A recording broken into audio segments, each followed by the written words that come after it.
오늘은 주님께서 부활하신 날이고 또 그 시각이 새벽 미명에, 그러니까 동트기 전에니까 이제 새벽이죠.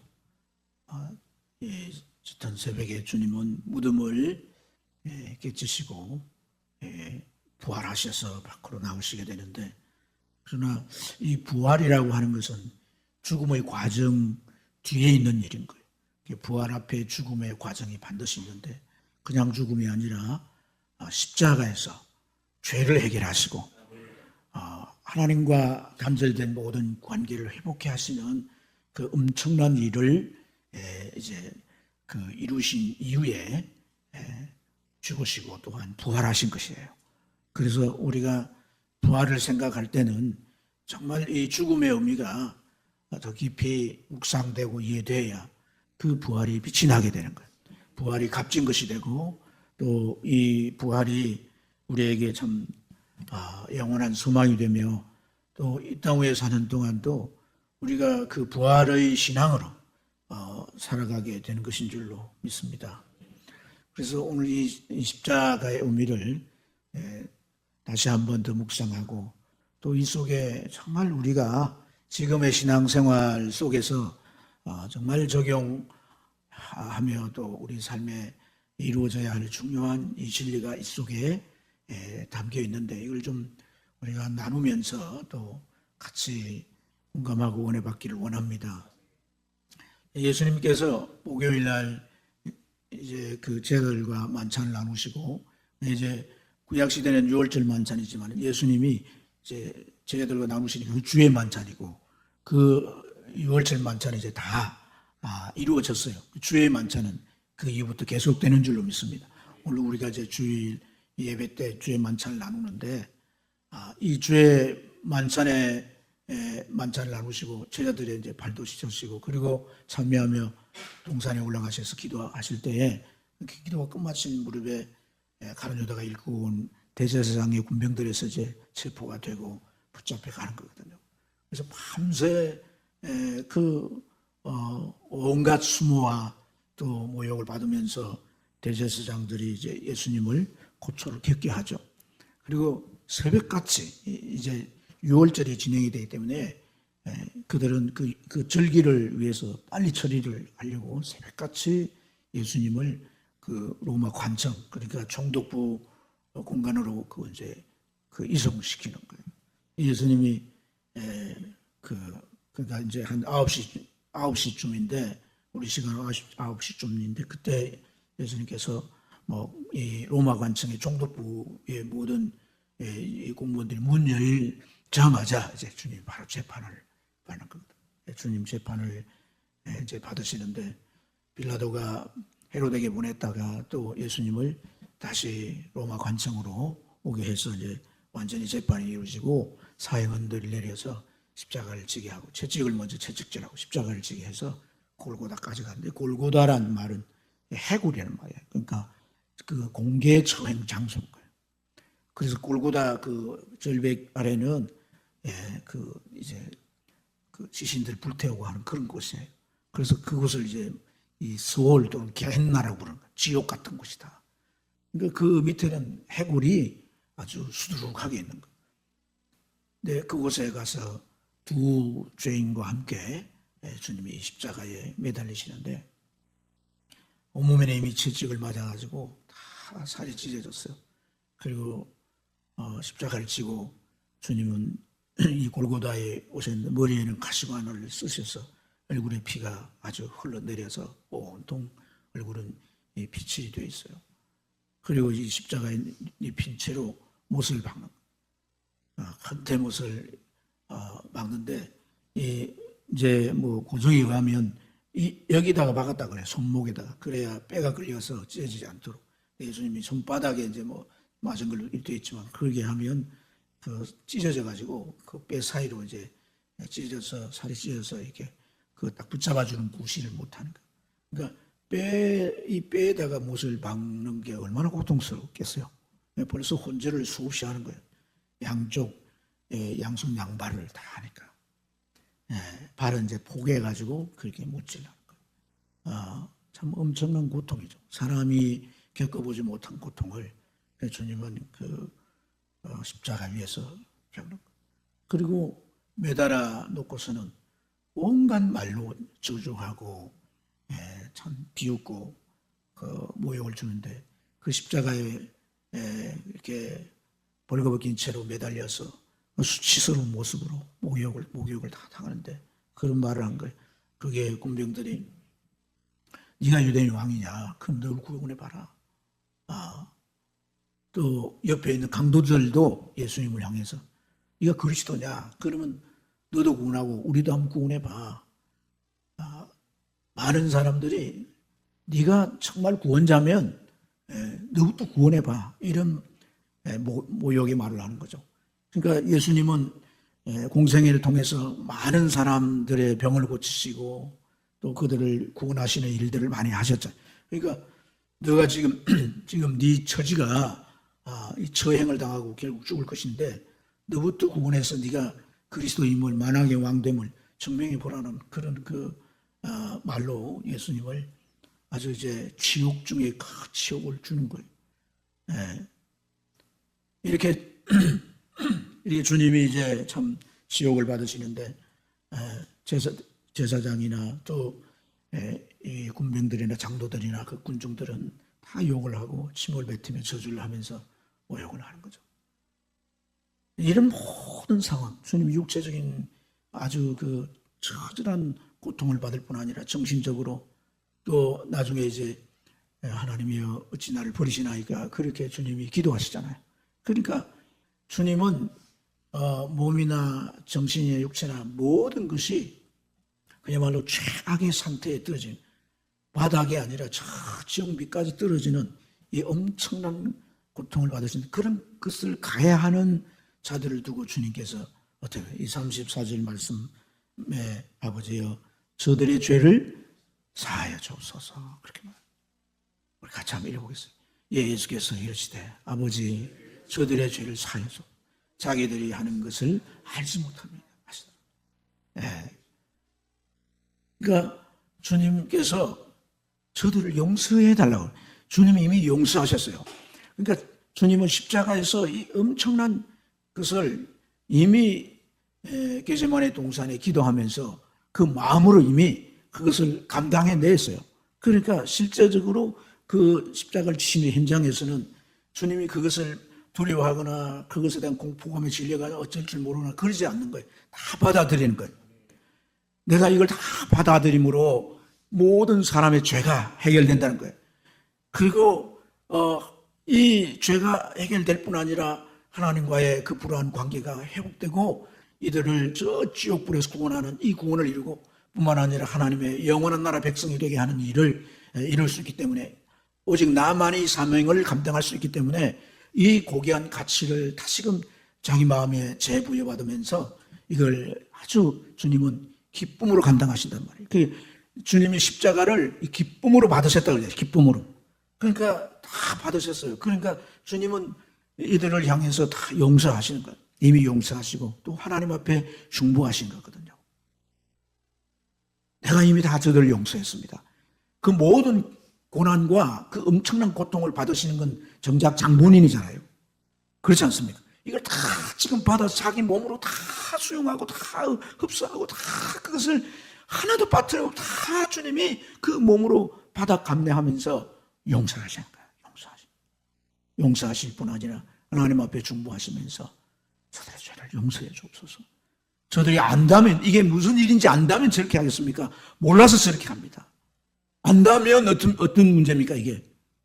안다면 어떤 문제입니까? 그분이 누구세요? 하나님이시잖아요. 그분이 지금 이 모든 만물을 만드셨잖아요. 땅도 만드시고 모든 인간도 다 만드셨잖아요. 그런 창조주 하나님을 향하여 지금 어떤 일을 행하는 거냐는 거예요. 네. 그 몰라서 그런다.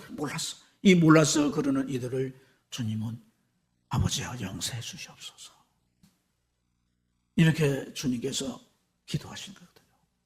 저들의 죄를 용서해 달라. 그렇게 하나님 앞에 기도를 한다.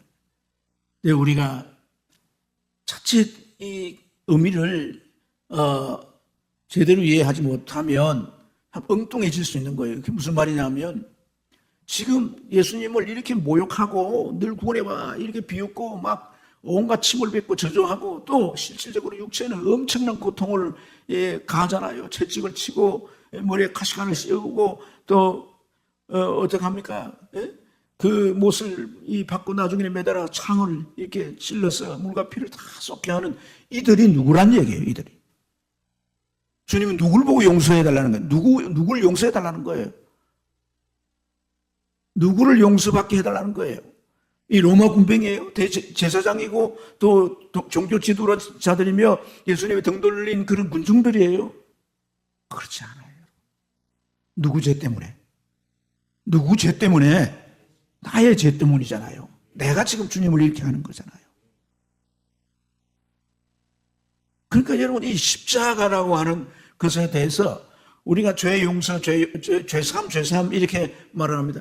이 주님의 십자가를 통해 흘린 그 피가 내 죄를 다 깨끗하게 하고 정결했다. 이렇게 이 죄를 해결했다라고 하는 말을 하게 되면서 이것이 너무 객관화되는 이제 행태가 되는 거예요. 객관화되는. 근데 용서라고 하는 것은요, 내게 직접적인 것이 되는 거예요. 용서는 관계적인 용어예요. 관계적인 용어. 내가 이 십자가에서 주님이 하시는 것은 하나님의 그 죄로 인한 엄청난 진노로부터 하나님의 진노로부터 나를 구원하는 건데 그 구원이 주님이 대신 진노를 받으심으로 내가 죄로 인하여 받아야 할 그 진노를 주님이 대신 다 받으심으로 하나님 내가 다 받았으니 그러니 저들을 용서해 주세요. 하나님 저를 용서해 주세요. 그거거든. 제가 용서받지 못할 그 죄를 대신해서 주님이 다 하나님의 진노를 받으셨는데 그 진노는 이 물이 쏟아지고 불이 쏟아져 활활 타오르는 것 같은 것으로 하나님의 진노를 표현해요. 그 진노를 주님이 십자가에 다 받으시는데 그 진노를 대신 다 받으시고 하나님 앞에 이제 내가 다 받았으니 저들 용서해 주세요. 주님이 이 십자가에서 하나님의 진노를 받지 않다면 여전히 나를 향한 진노는 불타오르고 있는 거예요. 그래서 내가 예를 들어서 이 마귀와 더러운 귀신들이 나에게 저주할 때 그 저주는 마땅한 것이 되는 거예요. 저주를 받아서 비참해지고 고통스러워 절규하는 것이 아주 내가 받아야 마땅한 것이라는 거예요. 그러나 주님이 이 죄를 다 걸머지시고 우리가 하나님이 받아야부터 받아야 할 그 진노를 다 받으셨기 때문에 하나님의 용서가 이루어지고 하나님의 용서가 이루어졌기 때문에 우리는 이제 하나님의 보호와 축복 속에 살며 하나님의 큰 사랑을 힘입고 우리가 하나님을 사랑하는 그런 관계로 회복된 것인 줄 믿습니다. 그래서 여러분 이 십자가를 통해서 우리가 정말 기억해야 되는 게 뭐냐면 정말 나는 용서받은 자이다. 나는 용서받지 못할 죄를 용서받는 자. 내가 하나님 앞 내 죄가 용서될 가능성이 있다면 주님이 이 세상에 오시지 않아도 되겠죠. 그러나 그 가능성이 제로인 거예요. 이것은 전혀 이제 내가 스스로 어떻게 해가지고 용서받을 수 있는 길이 없어요. 그래서 예수님이 오셨고 하나님의 진노를 그 몸으로 다 받으신 거예요. 그리고 하나님께 지금 용서해달라고. 하나님은 우리를 용서해 주신 줄로 믿습니다. 그래서 우리가 하나님 앞에 나갈 수 있는 거예요. 왜 휘장이 이렇게 확 찢어지는 거예요? 주님 몸이 찢어졌기 때문에 더 이상 휘장은 하나님과 우리의 관계를 막아놓을 수가 없는 거예요. 우리가 하나님 앞에 비로소 나아갈 수 있게 됐다는 거예요. 그래서 여러분 이 십자가라고 하는 것은요 우리에게 아주 중요한 원칙을 만들어 놓았어요. 그게 뭐냐면 용서의 원칙입니다. 십자가는 우리에게 엄청나게 중요한 법칙을 만들어 용서해야 되는 거예요. 그러니까 내가 용서받았다는 증거가 남을 용서하는 거예요. 내가 정말 십자가의 은혜로 하나님을 내 모든 죄가 지옥불에 그 죄가 용서받았느냐? 그러면 내가 용서하지 못할 자가 없는 거예요. 다 용서해 줘야 되는 거예요. 그래서 주님은 마태복음 16장에 보면 18장입니까? 그게 1만 달란트를 빚을 졌는데 그 1만 달란트라고 하는 것은요 이건 환산할 수 없는 액수예요. 이거는요, 개인적으로 갚을 수가 없는 액수예요. 나라라도 갚을 수가 없는 엄청난 액수란 거예요. 그것을 내가 탕감을 받았다는 거예요. 용서받았다는 거예요. 근데 100데나리온, 10,000분의 1밖에 안 돼. 100데나리온 내게 빚진 자를 내가 용서하지 못하고 그걸 감옥에 넣었다. 집어 넣어버렸다. 그러면 그 사람을 탕감해 준 주인이 그걸 다시 탕감하지 않았던 옛 상태로 되돌려 놓는다는 거예요. 다시 이 사람에게 탕감 100만 달란트를 다시 갚으라고 하는 거예요. 이게 법칙이에요, 법칙. 내가 신앙으로 내가 그리스도인으로 살아가면서 정말 용서를 구하는 자, 그 사람을 용서해 주지 못한다. 난 절대 용서해 주지 못해. 여전히 내 마음에 복수심이 불타오르고 그걸 생각하면 치가 떨리고, 그거는요 참 불행스럽게 자기를 이 원한의 사슬에 메어놓는 거예요. 자기를 원한의 사슬에 메어놓는 이거보다 더 불행한 게 없고요. 네가 남을 용서해 줄 수 없다면 너도 하나님 앞에 사심을 받지 못한다 그랬어요. 그래서 정말 우리가 용서해 주기가 너무 힘들고 괴롭고 죽기보다도 싫지만은 용서해야 된다. 그 순간 우리는 이 나를 묶여있는 사슬로부터 해방, 그 자리를 떠난다고요? 그 상황을 떠난다고 없어진 줄 아세요? 천만의 말씀이에요. 끊임없이 기억 속에서 그 사슬 내 목을 조여, 숨통을 조여. 용서만이 답이에요. 용서만이 해결책인 거야. 용서해야 내가 자유로워질 수 있는 거예요. 내가 용서하면 정말 저 사람은 용서받을 수 없는 자일지라도 용서하면요,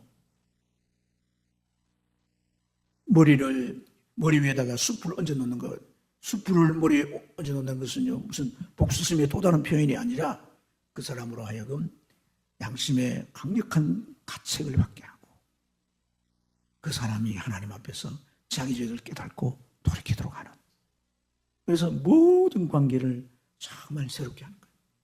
물론 용서는 과거를 어찌할 수는 없어요. 저질러버린 일이니까. 그러나 미래의 관계는 뗄래야 뗄 수 없는 관계를 만드는 거예요. 하나님은 우리가 다 부족한 줄 아세요.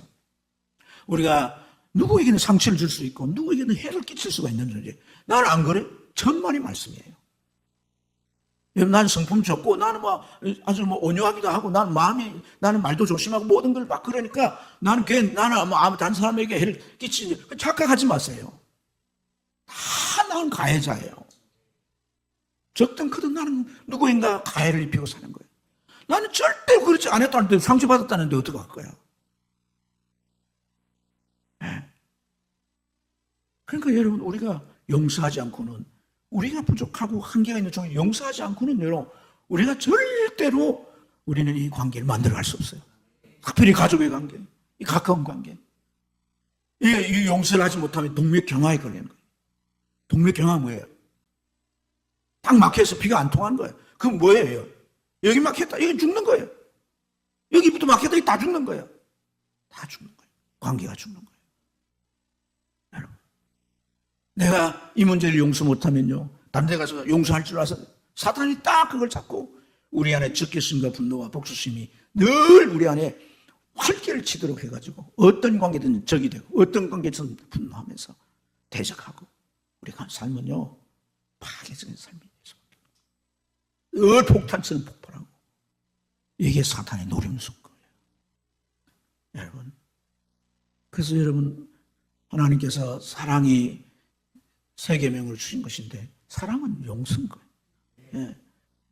우리가 정말 이 십자가의 이 참된 진리를 깨달아야 되는 거예요. 용서한 이후에 그 사랑은요, 그 관계를 절대로 사단이 끼어들을 수가 없고 정말 깊이 사랑하는 관계로 결속되어서 하나가 되게 하는 것인 줄로 믿습니다. 사탄은 온갖 것으로 분리하지만 하나님은 용서와 사랑으로 하나 되게 하시는데 그 공동체가 하나님의 나라인 거예요. 그게요 평강이 있고 희락이 있는 거예요. 그게 나눔이 있고 그게 풍요가 있는 거예요. 아멘입니까? 어떤 관계든 불편하게 여기서는 안 돼요. 서로 사랑하고, 할렐루야, 시도하셔야 돼요. 내가 다가가면 어떤 모양이요, 나는 안 됩니다, 나는 한계가 있어요, 하나님 도와주세요, 기도하시고 다가보세요. 가서 얼굴을 아주 이 미소 띤 얼굴을 하면서 가까이 아주 내치고 등 돌릴지라도 또 다가가고, 그게 나를 말이죠 회복하는 것이고, 나를 축복하는 것이고, 나를 이기게 하는 거야. 나를 승리하게 하는 거야. 그게 참 자유가 있고 참 축복이 있는 줄로 믿습니다. 우리 주의 삼정하고 기도.